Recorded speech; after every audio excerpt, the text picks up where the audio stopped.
value. So when you get past like level 7, Alright guys, so a lot of this vision is going to come from you guys being put in front of a place. You don't usually go out and say, I'm going to go work on my vision today. You do vision training because you go to a place and then you have to start coming up with things to do. I like that last exercise we just did. It's about putting yourself in a place where you have a specific thing that you know you want to do, and then you're sort of filling in the gaps between the rest of that stuff. I work in Hollywood a lot now, so I'm on sets and they say, here is a thing. What can you do on this thing? I'm going to start off this next challenge by having each of you come up with a thing. All right? Anything, and then we'll go from there. The only caveat is once somebody does a thing, you can't copy that thing. No style biting. Who'd like to go first? Yeah. It's always easier to go first. Yeah, let's try to stay focused on this section right now. If you, for some reason, feel the need to go somewhere else, I will not stop you, but I'd like you to feel like they said, okay, we got the camera set up, we'd like something on this thing here. Because that's usually how it goes. You got it? The angle on that's sweet. Yeah. Like, it looks like it's going that way, but it's actually getting over there. Alright, next. Give me a thing. Doesn't matter how long you spend on the flow, right? No, it's just a thing. Nice.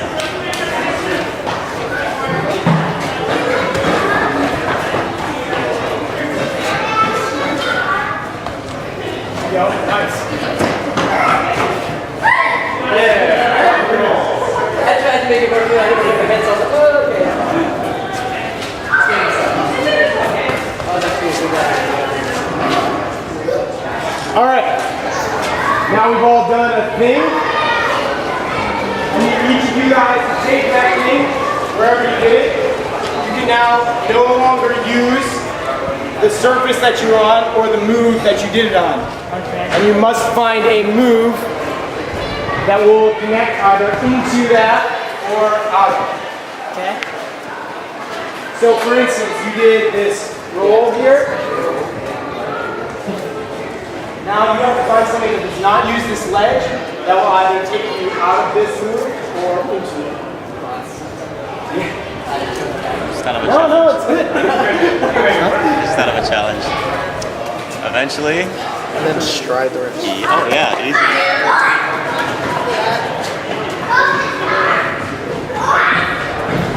So then my thing that I do is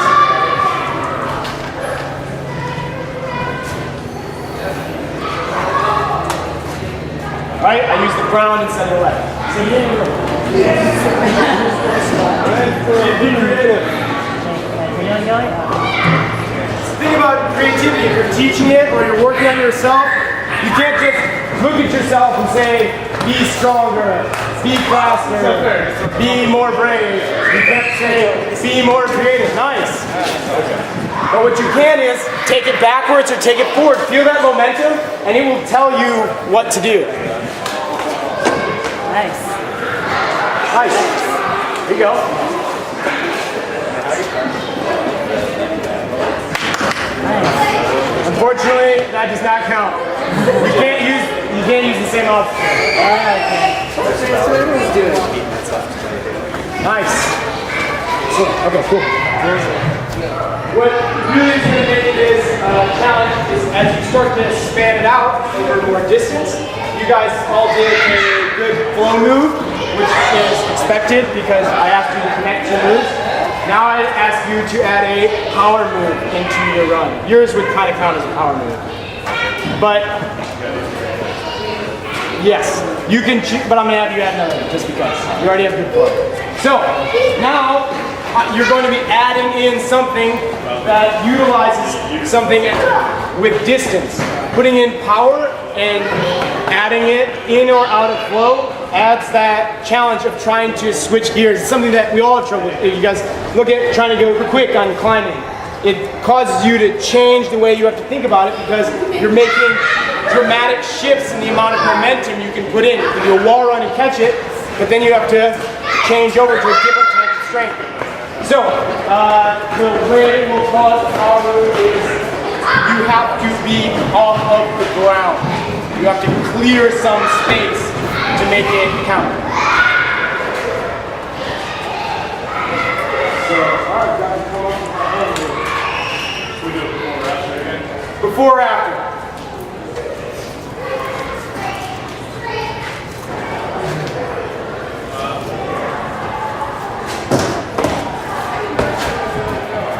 Nice. Here we go, keep the spins. Extra 60s, that's what it's all about. Alright, you guys having trouble with your move already?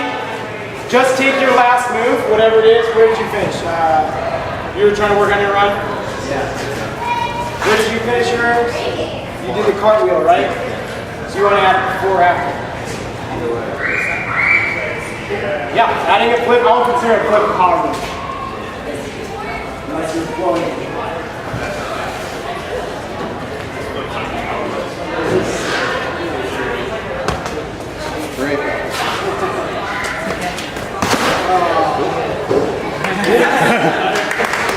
So now, one of the reasons why this flow is important is because if you know you can do a cartwheel side. If you set into it and you take that momentum through, you can do that move. Standing becomes a lot harder. So being able to transfer from doing your flow move into a power move is going to create that. And you know that, so now you have that understanding of it.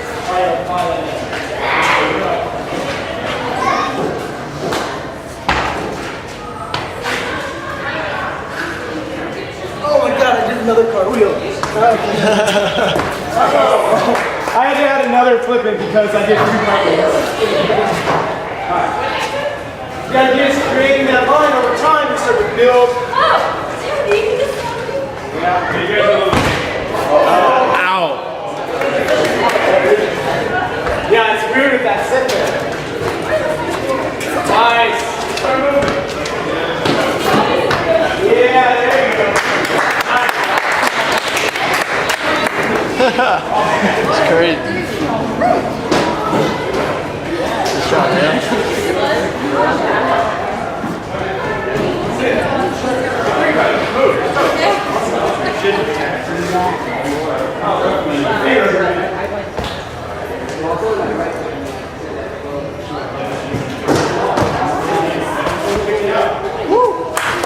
Nice. There we go. You're, okay, here, take it slow. One of the nice things about this, you start slow, you start building it in. You have your first move, right? Let's all help you with this run. You guys give suggestions. So we start with that first move. Finish. You're here in this place, you know you have 2 directions, because I told you you can't go on the same thing again. So you're either going to carry it down, now, so yeah, or up. Because your body position, which way is going to be easier to go? Down. Down. You're already rolling into it, take it down. So instead you know you've got to look for something here. Okay? It's probably easiest to carry into a power move. For instance, if I was going to do a run to this, you got to carry a lot.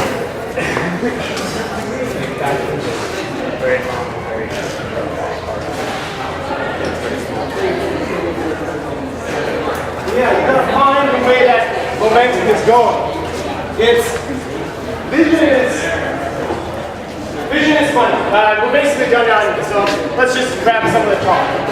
Vision, you guys all have, you can see cool stuff to go everywhere. Fly over most parkour, like, I played video games for 14 years, and I love to look at people jumping out buildings. Everybody sits in their car or rides up past and you see their parents, and they go, oh, I jump between that and that and that, and then run there. But here's the truth, you guys will probably never do that. None of us will probably ever just hop up on some rooftop and just run blindly into 14-foot roof gaps over and over and over and jump on the telephone wires and bounce off them, right? So that's fun and that's great, and that is vision. But your real vision has less to do with what you think about, the ideas in your head. And it's one of the reasons why I feel like vision is a broad concept in parkour. Because what's more important is what you can actually do. Nobody would have said, Hey dude, what's your name? Leo. Leo? Leo. Leon? Leo. Leo. Yeah. Yeah, no one say, Leo, do a flip, then do a ball, and then a flip, cartwheel, flip. No one would be like, that's what you should do. You'd say, whatever you feel that you can do, that you're comfortable with, you're capable of, what can you actually see yourself doing? I do not know he could do that. I would never tell him to do that. It's up to him. He knows what he's capable of. He can feel that momentum as it comes in and it goes out. He can sense what he's capable of, where he can go, what's not going to work. So it's not so much what you can see, but it's what you're willing to do. So instead of thinking about just your parkour vision, think about your parkour voice. What can you actually put out into the world? The more you understand what you're actually capable of, the better you're going to be able to push yourself to do more, to connect things better, and to create movement that's truly your own. With that, I hope you guys all find your voice. Maybe this weekend will help you. If not, maybe you'll be inspired to find it more, and hopefully also share that with other people so that they can find their own voices. Thanks, guys. Yeah.